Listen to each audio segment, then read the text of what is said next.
सनकगढ़ में यूं तो सारे बरस खुशियों और मेलों का समा रहता है, लेकिन कल आने वाली सुबह गांव के बच्चों के लिए ईद या दिवाली से कम नहीं, क्योंकि सुबह गांव के बड़े मैदान में साल का सबसे बड़ा मेला लगना है, जिसमें दूसरे गांव से भी करतब दिखाने वाले, मेला लगाने वाले, झूले वाले और जादूगर मज़े मज़े के प्रोग्राम करने के लिए आते हैं। डोलू और छोटू सारी रात कल होने वाले मेले का सोचते रहते हैं और अपने दोस्तों के साथ खूब मज़े करने के लिए सुबह का बेसब्री से इंतज़ार करते हैं और इंतज़ार करते करते ही वो सो जाते हैं। गांव के सब बच्चों की तरह डोलू और छोटू भी आज के मेले के लिए सुबह से बेताब हैं और अपने घर के बाहर खड़े दद्दू के आने का इंतज़ार कर रहे हैं।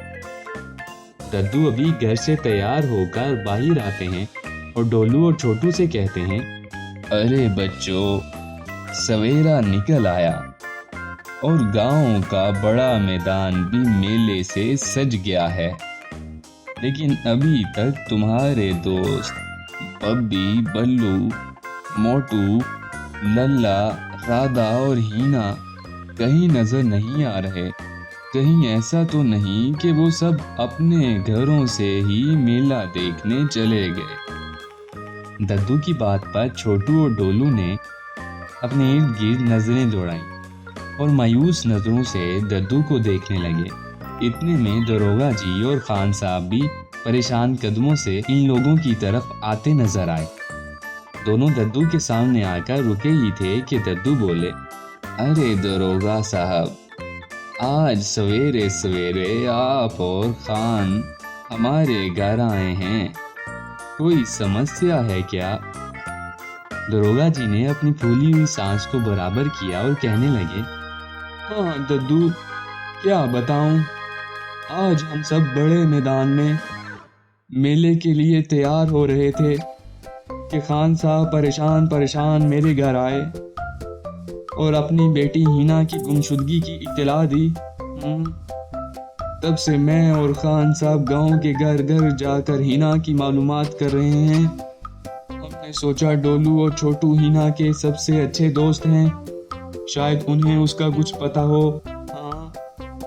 डोलू और छोटू जो दरोगा साहब की बातों को बहुत गौर से सुन रहे थे। डोलू बोला, हीना तो कल शाम मैदान में हमारे साथ थी, लेकिन उसके बाद सब अपने अपने घरों को चले गए। ढोलू का जवाब सुनकर खान के चेहरे की परेशानी बढ़ गई। दद्दू ने वाकया सुनकर खान से कहा, देखो बेटा खान, हीना सिर्फ तुम्हारी ही नहीं बल्कि पूरे सनकगढ़ की बेटी है और हम सब मिलकर उसे तलाश करेंगे, और जब तक हम बेटी हीना को तलाश नहीं कर लेंगे मेले में नहीं जाएंगे। तुम परेशान मत हो, चलो हम बंटी सरदार के पास चलते हैं और उसकी बग्गी में गांव के कोने कोने में हीना बेटी को तलाश करते हैं, ताकि जल्द से जल्द हीना का पता चल जाए। ये कहकर सब बंटी सरदार के घर की तरफ चल पड़ते हैं। रास्ते में बंटी सरदार अपनी बग्गी पर इस तरफ आते नजर आया। बंटी सरदार ने डोलू और छोटू को देखा तो उनके पास रुक गया और बोला, ओ बल्ले, अरे भाई डोलू और छोटू, क्या आज फिर मेरी बग्गी पर सैर करने का मन है? आज तो लगता है दद्दू और दरोगा सब भी मेला देखने जा रहे हैं। ओ बल्ले भाई बल्ले, ये कहकर बंटी ने जोरदार कहका लगाया, लेकिन सबके चेहरे पर परेशानी देखकर बंटी ने दद्दू से पूछा, ओ की हो यार दद्दू, आप सब बहुत परेशान लग रहे हैं। आज तो बड़े मैदान में सनकगढ़ मेला है, और फिर आप सब इस तरफ कहाँ जा रहे हैं? दद्दू ने जवाब दिया, बंटी बेटा, मेला तो है, लेकिन क्या बताएं, आज सुबह से हमारे खान साहब की बेटी हिना लापता है और हम चाह रहे हैं कि तुम्हारी बग्गी पर गांव के कोने कोने में हिना को तलाश करें। दद्दू की बात सुनते ही बंटी सरदार ने हामी भर ली और सब बग्गी पर सवार होकर गांव में निकल पड़े। जैसे जैसे हिना की गुमशुदगी का पता चलता गया, गांव में अलग अलग किस्से मशहूर होने लगे। जब बग्गी राज की दुकान के सामने गुजर रही थी तो दद्दू ने राज को अपने ग्राहक से बात करते हुए सुना। राज बोला, लगता है जंगल का गोरिल्ला हिना बेटी को उठाकर ले गया है और वो गोरिल्ला के चुंगल में है। दद्दू ने ये सुना तो बग्गी में बैठे दरोगा से कहा, मुझे लगता है हिना बेटी की गुमशुदगी का जंगल से जरूर कोई ताल्लुक है। ऐसा करते हैं, हम जंगल की तरफ चलते हैं। सबने दद्दू की बात से हामी भरी और बंटी सरदार ने बग्गी का मुंह जंगल की तरफ मोड़ लिया। गांव के सब लोग अपनी तरफ से हिना को तलाश करने में लगे हुए थे। डोलू जो काफी समझदार था, दद्दू से बोला, जंगल में जंगली जानवर हो सकते हैं, वहां खाली हाथ जाना ठीक नहीं है। ऐसा करते हैं, चचा आइंस्टाइन से कोई आविष्कार ले जाते हैं ताकि जंगल में जानवर हमें नुकसान ना पहुंचा सकें। सबने डोलू की समझदारी की तारीफ की और चचा आइंस्टाइन के घर की तरफ चल दिए। बग्गी को अपने घर की तरफ आता देखकर चचा आइंस्टाइन थोड़े परेशान हो गए और दरोगा साहब से बोले, क्या हुआ दरोगा साहब, फिर किसी ने मेरे आविष्कार की कोई रिपोर्ट आपको लिखवा दी है या फिर डोलू और छोटू आपको यहाँ ले आए हैं? दरोगा ने चचा आइंस्टाइन को सारा किस्सा सुनाया तो उन्होंने फौरन दरोगा की मदद के लिए एक घड़ी उनको दे दी और कहा, जब कोई जंगली जानवर आपको नुकसान पहुंचाए या आपके नजदीक आए, आप इस घड़ी में लाल बटन को दबा देना और वो जानवर खुद ही भाग जाएगा। दरोगा साहब ने घड़ी पहनी और बग्गी में सवार होकर सब लोग चचा आइंस्टाइन का शुक्रिया अदा करते हुए जंगल की तरफ रवाना हो गए। अभी बग्गी जंगल में थोड़ी ही दूर गई थी कि छोटू और डोलू जोर से चिल्लाए, वो देखो, उस तरफ हमारी दोस्त हिना की चप्पल पड़ी है। बंटी ने बग्गी को चप्पल की तरफ घुमा लिया और नजदीक पहुंचे तो अचानक एक शेर बग्गी और चप्पल के दरमियान आ गया। शेर ने जैसे ही बग्गी पर हमला करने की कोशिश की, दरोगा ने चचा आइंस्टाइन की दी हुई घड़ी में लाल बटन दबा दिया। घड़ी से एक लाल रोशनी निकली जिसको देखकर शेर जंगल के अंदर तेजी से भाग गया। दरोगा बोला, तुम सब यहीं बैठो, मैं जाकर हिना की चप्पल उठा लाता हूँ। चप्पल को देखकर खान काफी परेशान हुआ और उसको राज की वो गोरिल्ला वाली बात याद आ गई। इतने में बंटी सरदार को जंगल में घर नजर आया। बंटी बोला, ओ पाजी, उधर सामने तो चुड़ैल का घर है, मैं आगे नहीं जाऊंगा। सुना है वो चुड़ैल सबको अपने वश में कर लेंदी है।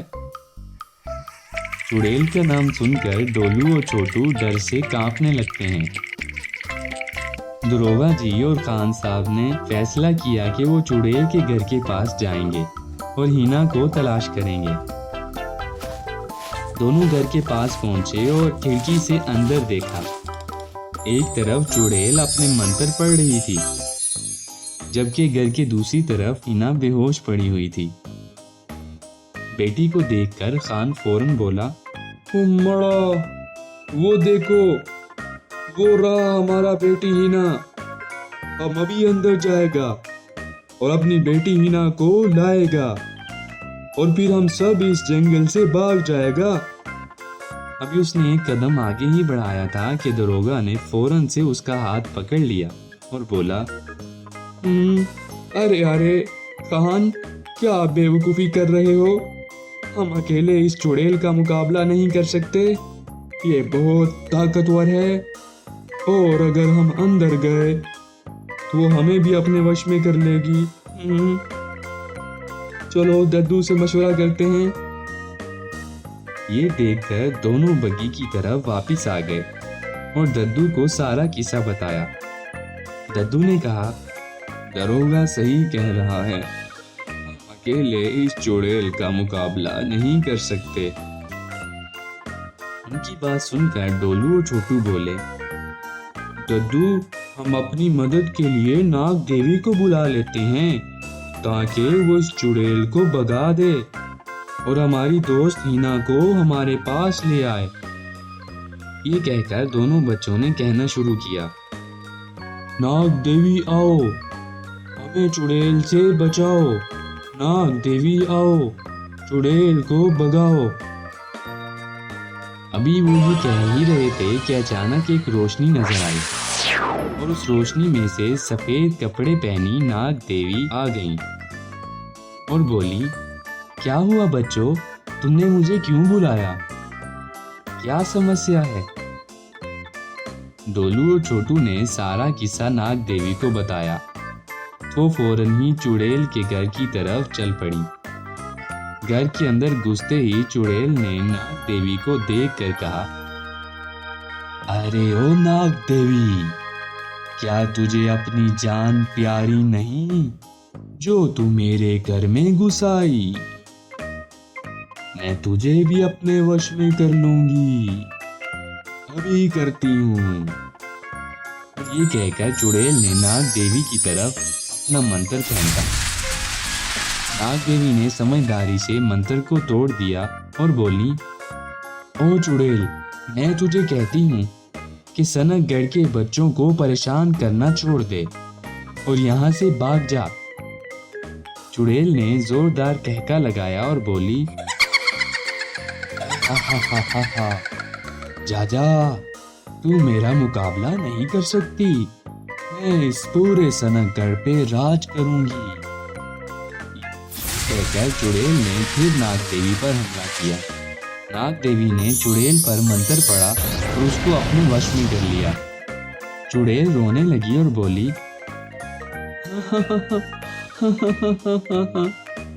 नाग देवी, नाग देवी, मुझे माफ कर दो, मैं सनकगढ़ से चली जाऊंगी और आइंदा कभी बच्चों को तंग नहीं करूंगी। नाग देवी ने चुड़ैल से वादा लिया और उसको वहां से जाने का कहा। चुड़ैल के भाग जाने के बाद नाग देवी हिना को लेकर दद्दू, खान साहब, दरोगा जी और डोलू छोटू के पास आ गईं।